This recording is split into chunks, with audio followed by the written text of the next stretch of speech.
Loktao, if you guys didn't know. Spelled with a L-O-K-T-A-O. One word. Okay.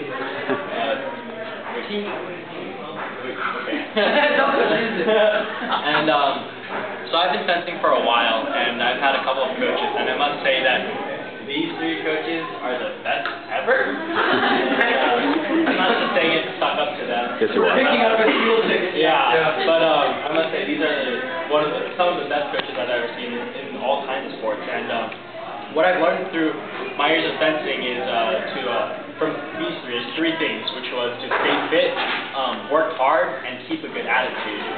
I remember the first time I went to fencing practice with the Power 8, we had a crazy workout, and we had to run and sprint and jog and karaoke, skips and everything. And by the end of it, I was drowning in my own sweat, and I couldn't move or anything. And as I went to practice more and more often, it became easier and easier for me. And I was like, oh, this isn't too bad by now. And one of my worst memories was with Casey Blau. And it was during summer camp. And it was probably 1 trillion degrees outside.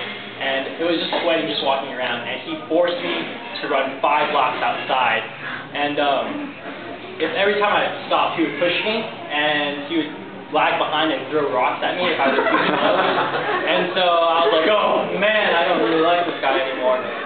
But after all these workouts, I realized that I'm in the best shape of my life, and I have some really nice legs. So,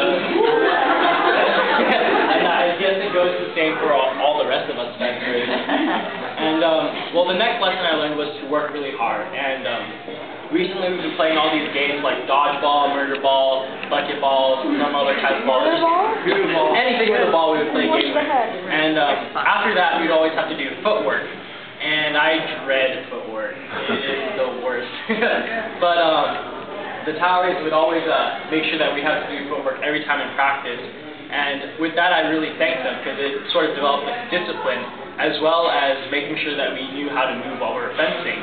And I remember I would try all these little tricks to try to get out of footwork, like wetting the towel and walking really slow back, or whenever tying the shoe is another good one, and just overall just trying to sneak around with it. But you guys always knew what was happening, so it never really worked out well. But the last thing I learned from you guys was just a matter of integrity, and also keeping a really good attitude. And I found that the hardest part to keep a good attitude and integrity was during tournaments at 5 in the morning, when Mrs. Howery would walk into our rooms and she would sing this little song and clap her hands. Bang, here we go again. Exactly. Here we go again. Pulling towels. Exactly. It was the worst thing ever. And, these are out-of-town trips. I don't go to your house personally. Oh, yeah.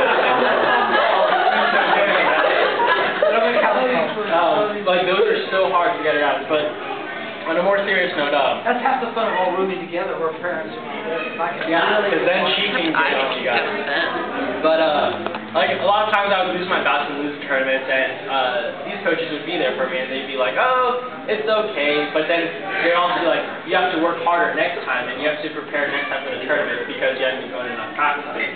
And I really appreciated that type of honesty, and it's sort of me. It's gotten me, for me, it's been a lesson to me and everything. And so, as I move on to college next year at UC Austin, and I see all these new faces, I'm really happy to have so many new fencers around. And I hope that you guys stick with it, because you can learn so much from these three people, not just in fencing, but in life overall, because they have so many experiences and stories to tell. And if I ever catch you guys fooling around too much, I might have to come back and beat you guys up. So just watch yourselves. I got a couple rocks ready at home, so yeah. Yeah, thank you, coaches.